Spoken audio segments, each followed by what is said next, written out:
கர்த்தரும் அருமை இரட்சகருமாகிய இயேசு கிறிஸ்துவின் நல்ல நாமத்திலே இந்த 3வது நாள் உபவாச கூடுகைக்கு வந்திருக்கிற உங்கள் எல்லாரையும் தேவன் அளவில்லாமல் ஆசீர்வதிப்பாராக.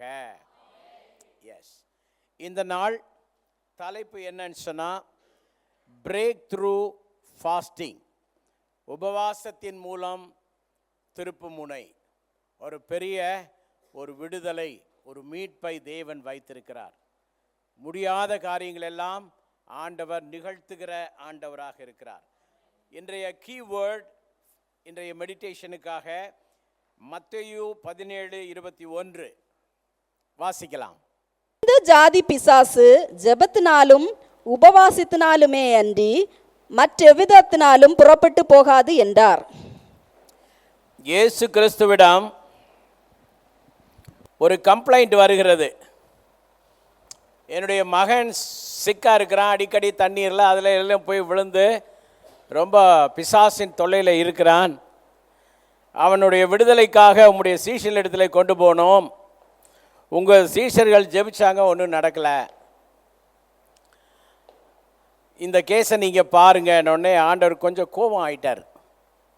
எது வரைக்கும் உங்களோட இருப்பேன், ஏன்டா இப்படி பண்ணுறீங்க, நம்ம பாணியில் பேசுகிறோம். காலம் பூரா உங்களோட இருப்பேன் நினச்சிட்ருக்கீங்களா? இது கூட உங்களுக்கு செய்ய முடியாதா? கடுகளவு விசுவாசம் இருந்தால் மலையை பார்த்து போன்னு சொன்னால் போகுமே. கூடயே இருக்கீங்களே, என்னடா பண்ணுறீங்க, இப்படியா இருப்பீங்க அப்படின்னு சொல்லிட்டு அடுத்த ஆண்டவர் அப்போ தான் சொல்கிறாரு. இதெல்லாம் அவங்களுக்கு ஒரு அறிவுரையாக சொல்லி முடிச்சுட்டு ஆண்டவர் சொல்கிறாரு, இந்த வகையான பிசாசு, இந்த ஜாதி பிசாசுனோடனே நம்ம தமிழ்நாட்டில் உண்மையாகவே இந்த இடத்துல ஜாதிவே வச்சு பேசுவாங்க. அது ஒரு பிசாசு தான், அது இருக்கட்டும். ஆனால் இந்த இடத்துல சொல்லப்பட்ட விஷயம் என்னென்னா, பல வகையான பிசாசு இருக்குது, பல வகையான பிரச்சனை இருக்குது, பல வகையான போராட்டம் இருக்குது, பல வகையான பேட்டில்ஸ் இருக்குது. இல்லை, இந்த வகையை எப்படி டீல் பண்ணணும்னு சொல்லித்தர்றார். அந்த டீலிங் அவர் சொல்லித்தரும்போது என்ன ஆண்டவர் சொல்கிறாருன்னா, உபவாசத்தினாலும் ஜெபத்தினாலும் தான் போகுன்னு சொல்லித்தர்றார். அதான் நான் உங்களுக்கு சொல்ல வர்ற விஷயம். இப்போ எனக்கு என்னென்னா, இந்த சீஷர்கள் கேட்குறாங்க, அது பெரிய டிசப்பாயிண்ட் ஆகிடுச்சு. பிசாசு துரத்த முடியல, வெக்கப்பட்டெல்லாம் ஓடலை, ஒளிஞ்செல்லாம் ஓடலை. வந்து ஆண்டவரே என்னவோ தெரில, நாங்கள் துரத்தணும் போகலையே, என்ன ஆண்டவரேன்னு கேட்டாங்க. ட்ரை பண்ணாங்க, அது வரைக்கும் ஸ்தோத்திரம். ஆனால் நம்ம கூட்டம் இருக்கே, நம்ம கூட்டம் எதையுமே ட்ரை பண்ணுறதில்ல. புரியுதா உங்களுக்கு? யார் நம்ம கூட்டம்னா யார்? கை உயர்த்தி காட்டுங்க. யார்? நல்லா கை உயர்த்தி காட்டணும். நம்ம கூட்டம்னா யார்? நல்லா என்னது, நாங்களா? ப்ளூரல்லையா பேசுறது? கேள்வி என்ன? நல்லா கை உயர்த்தி காட்டுங்க. நான் தான். நம்ம கூட்டம்னா யார்? நான் தான். என்னது? எதையும் ட்ரை பண்ணாத ஆள் நான், எதையும் முயற்சித்து பார்க்காத ஆள் நான். இப்போ ஒரு கேள்வி, எத்தனை வருஷம் ஆச்சு நீங்கள் எல்லாம் ஆண்டவரை ஏற்றுக்கொண்டு தேவ பிள்ளைகளாகி விசுவாசிகளால் நடக்கும் அடையாளங்கள் ஆவண பட்டியலில் முதல்ல அவர்கள் பிசாசை துரத்துவார். பிசாசை துரத்துன விசுவாசி எழும்பி நில்லுன்னா எழும்பி நிற்பீங்களா? இல்லை பாஸ்டர் இன்னைக்கு கூட்டம் முடிஞ்சோடனே எனக்குள்ளே இருக்கிற பிசாசை துரத்துங்கன்னு சொல்லுவீங்களா? நல்லா கவனிக்கணும். எவ்வளோ எஃபர்ட் போட்டாங்க பாருங்கள், முயற்சி எடுத்தாங்க. அவங்க முடியலை, பக்குவமாக பணிவாக கேட்குறாங்க. அப்போ தான் ஆண்டவர் சொல்கிறாரு, இந்த ஜாதி பிசாசு அப்படின்னா என்ன? இந்த வகையான பிசாசு ஜெபத்தினாலும் உபவாசத்தினாலுமே அன்றி மற்றெவ்விதத்தினாலும் புறப்பட்டு போகாது என்ற ஒரு தியரியை அவங்களுக்கு டீச் பண்ணுறார், ஒரு உண்மையை டீச் பண்ணுறார். நல்லா கவனிக்கணும். உங்கள் குடும்பத்தில் சில பிரச்சனைகள் போகலை, காரணம் புருஷன் மனைவி பிள்ளைகளாக உத்தமமான இதயத்தோடு உபவாசம் இருந்து தேவனை தேடணும் முதல்ல. சூப்பருங்க, இதுதான் பாயிண்ட்டுங்க. இதை விட்டுட்டு மோகன் சி லாசரஸுக்கு நான் லெட்டர் எழுதினேன். மோகன் சி லாசரஸுக்கு ரொம்ப அருமையான மனுஷன், எனக்கு அவர் மேலே கோவம்லாம் கிடையாது. நாங்கள் சந்திக்கும் போது நல்லா பேசிக்குவோம், எங்களுக்குள்ள நட்பு இருக்குது. ஆனால் நீங்கள் பண்ணுற பிரச்சனையை சொல்கிறேன். நீங்களும் பால் தினகரனுக்கு அப்புறம் வேற யார், ஐயோ ஃபேமஸ். அடுத்தது இதுக்குள்ள இன்னொரு விஷயம் இருக்குது. இதெல்லாம் பாஸ்டர்கிட்ட சொல்லாதீங்க அப்படின்னு செய்கிற வேலை இருக்குது பாருங்க. பக்கத்தில் உள்ளவங்கள்ட்ட பேசுங்க. எதெல்லாம் பாஸ்டர்கிட்ட சொல்லாதீங்கன்ற வேலை நடந்திருக்கோ பக்கத்தில் பேசுங்க. அப்படி ஏதாவது வேலை நடக்குதான்னு கேளுங்க. சிலருக்கு இதே ஃபுல் டைம் ஊழியம். எதுனாலும் ரைட்டு அப்படின்னா என்ன ஒரு அடையாளம், அப்படின்னா என்ன, நான் வரேன்னு வச்சுக்காங்க அப்படின்னா என்ன அர்த்தம்? காட்டிராத. ஐயோ, நடிகர்களும் நடிகைகளும் பண்ணுற வேலை இருக்க உடனே உஷாராயிட்டு ஸ்டெடியாக ஆகிக்கிறீங்களா? உங்களுக்கு தெரியுதோ தெரியலையோ தெரியல, உங்கள் மேட்ரு எல்லாம் எனக்கு தெரியும். பக்கத்தில் உள்ளவங்க பார்த்து சொல்லுங்கள், ஓய் நம்ம ஆளுக்கு எல்லாம் தெரியுமான்னு சொல்லுங்கள். சொல்லுங்கள். ஏங்க, உங்களை மேய்க்கிறதுக்கு ஆண்டவர் எங்களை அழைச்சிருக்கிறாரு. உங்கள் பிரச்சனை தெரியாதா? உங்கள் வீட்டில் என்ன ஓடுதுன்னு தெரியாதா? இதில் வேற ஒரு மறைப்பு வேணுமா? இதில் வேற ஒரு ஒளிப்பு வேணுமா? இதில் வேற ஒரு சீக்ரெட்டா? ஐயோ ஐயோ, தலையில் அடிச்சுக்க வேண்டியதாக இருக்கு. பிசாசுக்கே எல்லாம் தெரியும் போது ஏன் எங்களுக்கு தெரியக்கூடாதா? சொல்லுங்களேன். நீங்கள் எங்ககிட்ட ஓப்பனாக பேசுனா என்ன செய்வோம்? சொல்லுங்கள். உங்கள் மூஞ்சியில் வாந்தி எடுத்துருவோமா என்ன? நாங்கள் அவ்வளோ மோசமாகவா இருக்கீங்க? நீங்கள் சொன்னீங்கன்னா பாரப்படுவோம், ஜெபம் பண்ணுவோம். பேச வேண்டியதை பேச வேண்டிய இடத்துல பேசி பழகுங்க. சொல்ல வேண்டிய விஷயத்தை சொல்ல வேண்டிய நபர்கிட்ட சொல்லி பழகுங்க. மாறுபட்ட விஷயம் எது நடந்தாலும் 100% தப்பு தான். உங்கள் யார்கிட்டையாலும் ஏதாவது விஷயம் வந்தால் நீங்கள் சொல்ல வேண்டியது, முதல்ல இது பாஸ்டர்கிட்ட போய் பேசினியான்னு நல்லா வாயை திறந்து கேட்கணும். அது கேட்காம நீங்கள் நாட்டாமை மாதிரி உட்காந்துருக்கக்கூடாது. நான் நாட்டாமை ஆயிட்டேன். ஏய், நீ நாட்டாமை இல்லை. ஜனங்களுடைய பிரச்சனைகளுக்கு பரிகாரம் சொல்ல, ஆலோசனை சொல்ல தேவனால் நியமனம் செய்யப்பட்ட தேவ மனிதர்கள் இருக்கிறார்கள். சர்ச்னா பாஸ்டர்கிட்ட பேசணும். Your problem must be open before your pastor. பாவ மன்னிப்பு இல்லை, கான்செப்டை மட்டும் மாற்றிடாதீங்க. Share your problem. அது நீங்கள் சொல்லும்போது பாஸ்டர் உங்களுக்காக ஜெபம் பண்ணுவார். நீ சொல்லாமலேயே உனக்கு தெரியாது. சரியான கூமிட்ட விசுவாசிகள் நிறையா இருக்கிறீங்க, ஆனால் பெரிய அறிவாளின்னு நினைக்கிறீங்க. உங்கள் தலையில் இருக்குது பாருங்கள் அந்த குளவிக்கூடு, அது மோசமான குளவிக்கூடு. காலையில் உங்கள் குடும்பத்து பிரச்சனைக்காக நாங்கள் ஜெபிக்கிறது உங்களுக்கு தெரியல பார்த்தீங்களா? இரவு நேரத்தில் நாங்கள் படுக்க போகும்போது உங்கள் குடும்பத்தின் பிரச்சனைக்காக நாங்கள் செய்கிற ஜெபம் உங்களுக்கு தெரியல பார்த்தீங்களா? ஈச் இண்டிவிஜுவலுடைய ப்ராப்ளம் எங்களுக்கு தெரியும். We are praying. நல்ல ஒரு ஆமென் சொல்லலாமா? இப்போ இதை நான் பேசுனதுக்காகவெல்லாம் நீங்கள் நீ என்கிட்ட நான் அதை சொல்கிறேன், வேண்டாம் வேண்டாம், அதெல்லாம் தேவையே இல்லை. உங்கள் வாழ்க்கை என்னைக்கு இயல்பாக மாறுறீங்களோ அது அன்னைக்கு உங்களுக்கு நல்லது. ஏன்னா இந்த வகையான பிசாசு அதுதான் மேட்ரு. உங்களுக்குள்ளே இருக்கு பாருங்க ஒரு வகையான பிசாசு, உங்களுக்குள்ளே இருக்கு பாருங்க ஒரு வகையான ப்ராப்ளம், உங்களுக்குள்ளே இருக்கு பாருங்க ஒரு வகையான இது போகணும்னா புருஷன் மனைவி பிள்ளைகள் ஒழுங்காக உபவாசம் போட்டு தேவனை தேடுங்க. மாற்று வழி குறுக்கு ரூட்டெல்லாம் சிந்திக்காதீங்க. உங்கள் மனைவி விடுதலை, உங்கள் மனைவிக்கு விடுதலை வேணும்னா விடுதலை தான் முதல்ல. உங்கள் புருஷனுக்கு விடுதலை வேணும்னா விடுதலை தான் முதல்ல. உங்கள் பிள்ளைக்கு விடுதலை வேணும்னா அந்த விடுதலை தான் முதல்ல. அதுக்காக அவனை கொண்டு போய் ஹாஸ்டலில் போட்டால் நல்லாயிருவான், ஹாஸ்டலில் போட்டால் இன்னும் மோசமாயிருவான்.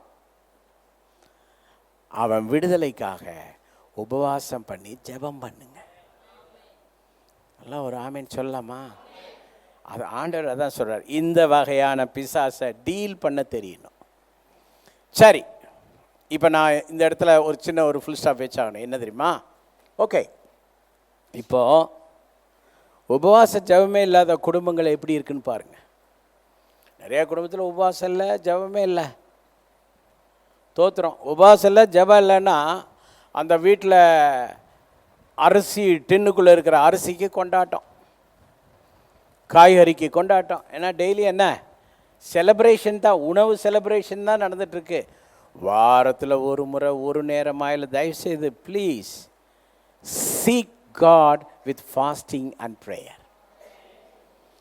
எந்த டைப் ஆஃப் ப்ராப்ளமாக இருந்தாலும், எவ்வளவு ஸ்ட்ராங்கானதாக இருந்தாலும் ஆண்டவர் அதை மாற்றுவார். ஒரு 3 பாயிண்ட் நான் இன்னைக்கு உங்களுக்கு சொல்கிறேன். மெயின் பாயிண்ட்ஸா. Number 1, certain battles need higher spiritual engagement. உங்களுடைய அந்த யுத்த களம், போராட்டம், பலதரப்பட்ட இந்த வகை சொன்னேன் இல்லையா, வகையான பிரச்சனைகள், இது போகணும்னு சொன்னால் உயர்தரமான ஆன்மீக அந்த என்கேஜ்மெண்ட்டுக்கு இன்னொரு மீனிங் நான் சொல்கிறேன், கமிட்மெண்ட். உயர்தரமான ஆன்மீகமான அர்ப்பணிப்பு, உபவாச அர்ப்பணிப்பு, ஜெப அர்ப்பணிப்பு வேணும். தயவுசெய்து நல்ல ஒரு ஆமேன்னு சொல்லுங்கள். வேணும். இது அவசியம், ரொம்ப அவசியம் உங்களுக்கு. ஹல்லேலூயா. இது இல்லைன்னா தண்ணிக்குள்ளே போய் விழுவான், நெருப்பில் போய் விழுவான். என்ன, உங்கள் பிள்ளைகள் விழக்கூடாத இடத்துல விழுவான். உங்கள் புருஷன் விழக்கூடாத இடத்துல உங்கள் புருஷன் விழுவார். விழக்கூடாத இடத்துல உங்கள் வீட்டுக்கார அம்மா போய் விழுந்துருவாங்க. ஏன் இந்த பிரச்சனை?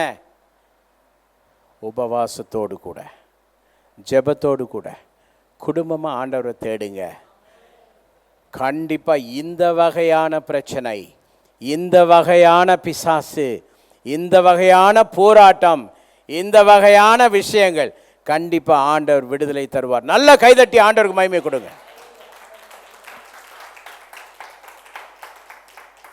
ஆமென்.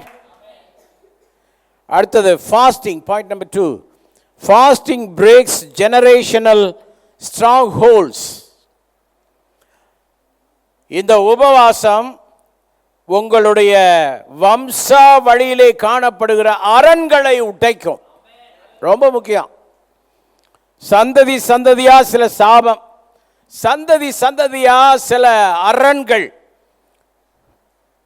உங்க குடும்பங்களில் பயங்கரமாக இருக்குது. என்னடா பண்ணுறதுன்னு நீங்கள் ஊழியர்களை தேடி, ஜோசியக்காரனை தேடி போகிற மாதிரிலாம் போக வேண்டிய அவசியம் கிடையாதுங்க. குடும்பமாக முழங்கால் படிட்டு உபவாசம் பண்ணி விடாமல் அந்த ஸ்ட்ராங் ஹோல்ட்ஸ், அந்த அரண்கள் உடைஞ்சு கீழே விழுகிற வரை ஜெபம் பண்ணுங்க. எத்தனை பேர் தீர்மானம் எடுக்கிறீங்க? தீர்மானம் எடுப்பீங்களா? உடைக்க வேண்டிய ஆள் நீயா? உபவாசம் பண்ண வேண்டிய ஆள் நீ, ஜெபிக்க வேண்டிய ஆள் நீ, விடுதலைக்காக விண்ணப்பம் செய்ய வேண்டிய ஆள் நீ, கண்ணீர் வடிக்க வேண்டிய ஆள் நீ. அதையெல்லாம் விட்டு எங்கேயோ லெட்டர் போட்டுட்டு எங்கேயோ அற்புதம். நோ, ஆண்டவர் மந்திரவாதம் எல்லாம் பண்றது கிடையாது. ஊழியர்களை மந்திரவாதி ஆக்காதீங்க. அதல்ல, நாம் ஜெபித்தால் உபவாசத்தோடு இந்த வகையான அரிய பிசாசு அப்பதான் போகும்.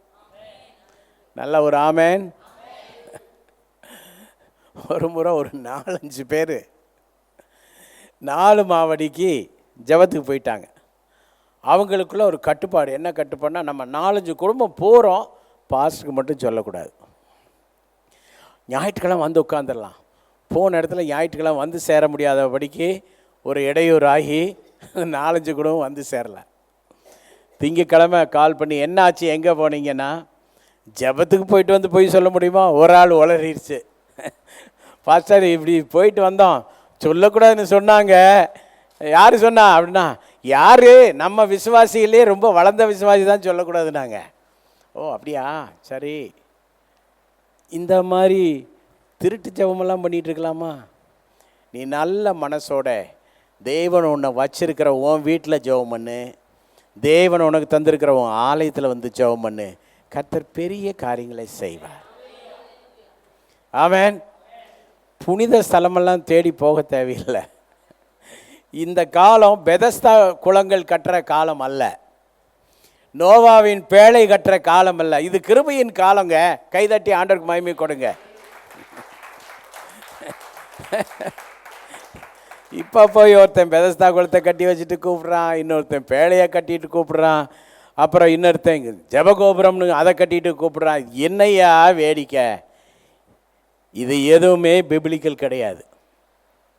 தேவனுடைய பிள்ளைகள் இருக்கிற இடத்துலேருந்து கூப்பிட்ட ஆண்டவர் பதிலை தருகிற நல்ல தேவனாக இருக்கிறார். நல்ல ஒரு ஆமேன்னு சொல்லுங்க. எங்கேயா போகணுமா? உன் சர்ச்சு தான். ஆண்டவர் நீ ஆராதிக்கிற சபையில் உனக்கு எல்லாமே கம்ப்ளீட்டாக வச்சிருக்கிறார். அவர் நடமாடுகிற இடத்துல உனக்கு விடுதலை கண்டிப்பாய் தேவன் தருவார். நல்ல ஒரு ஆமேன்னு சொல்லுங்க. அடுத்த point number 3. What seemed impossible becomes possible. இந்த உபவாச ஜபத்தின் மூலமாக எதெல்லாம் முடியலையோ அதெல்லாம் முடியும். நல்ல ஒரு ஆமேன்னு சொல்லலாமா? எதெல்லாம் முடியலையோ அதெல்லாம் முடியும். ஆமாவா இல்லையா? சொல்லுங்களேன். ஆகும். இப்படி இங்கிருந்து தொண்டையில் இங்கிருந்து வரணும். ஆகும். நல்ல எல்லாம் ஆகும். உம்மாலே எல்லாம் ஆகும். சொல்லுங்க. ஆகும். எல்லாம் ஆகும். உம்மாலே தான் எல்லாம் ஆகும். ஓஹோ ஆகும். எல்லாம் ஆகும். உம்மாலே தான் எல்லாம் ஆகும். That's all. ஆண்டவரால் எல்லாம் ஆகும். உபவாசத்தோடு சின்சியராக தேடுங்க. உபவாசத்தோடு ஜெபத்தோடு தேடுங்க. நடக்காதுன்னு சொல்ல விஷயங்களை எல்லாம் ஆண்டவர் செய்வார். ஆமென். இதுவரை வந்து சேராத பணம் ஜெபிங்க, வந்து சேரும். ஹல்லேலூயா.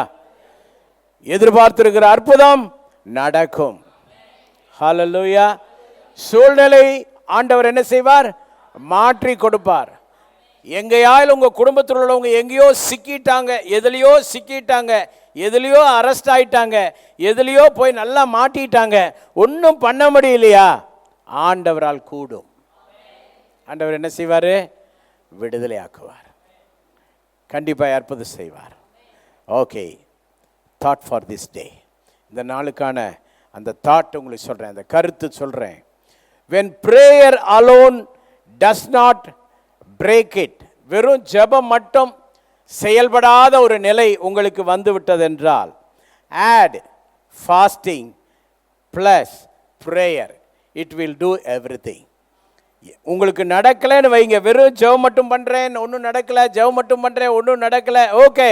இப்போ நீங்கள் செய்ய வேண்டியது உபவாசத்தோடு ஜெபித்து பாருங்கள். ஜெபம் மட்டும் திருப்பு முனையை மாற்றத்தை ஏற்படுத்தவில்லை எனில் உபவாசம் பிளஸ் ஜெபம் தேவை. அதுதான் இன்றைய கருத்து. ஆமென். ஆண்டவர் பெரிய காரியங்களை செய்வார். ஹல்லேலூயா, ஹல்லேலூயா. எழும்பி நிற்போம், ஜெபிப்போம். ஆமென். ஜெபிக்கலாமா? கமான். நல்ல ஆண்டவரே, இந்த அருமையான நாளுக்காக உம்மை துதிக்கிறோம். இந்த தேர்ட் டே உபாஸ் ஜெபத்திலே எங்கள் எல்லாரும் ஒன்று கூட்டி இருக்கிற இந்த நாளில் எங்களுக்கு கொடுத்த இந்த நல்ல செய்திக்காக நன்றி. இந்த வகையான பிசாசு உபவாசத்தினாலும் ஜெபத்தினாலும் அல்லாமல் வேறு எதுலையும் போகவே போகாதுன்னு சொல்லி நீங்கள் கைட்லைன்ஸ் கொடுத்துருக்குறீங்க. இதை நாங்கள் பின்பற்றி சரியாய் எங்கள் வாழ்க்கையை அமைத்து கொள்ள கர்த்தர் எங்களுக்கு உதவி செய்யும். குறிப்பாக எங்களுக்கு ஜெப ஆவியை தரணும், உபவாச ஜெப ஆவியை தரணும். எந்தெந்த குடும்பங்கள் உம்மை விட்டு தூரமாக இருக்கிறாங்களோ, விலகி இருக்கிறாங்களோ, எந்தெந்த குடும்பங்களில் புயல் அடிக்குதோ, எந்தெந்த குடும்பங்களில் காற்று அடிக்குதோ, எந்தெந்த குடும்பம் அப்படியே அலை அடித்து கொண்டு காணப்படுகிறதோ, எந்தெந்த குடும்பத்தில் பிரச்சனைகள் கூடிக்கொண்டிருக்கிறதோ, அங்கெல்லாம் உபவாச ஜெபத்தோடு அவர்கள் வெற்றி காணட்டும்.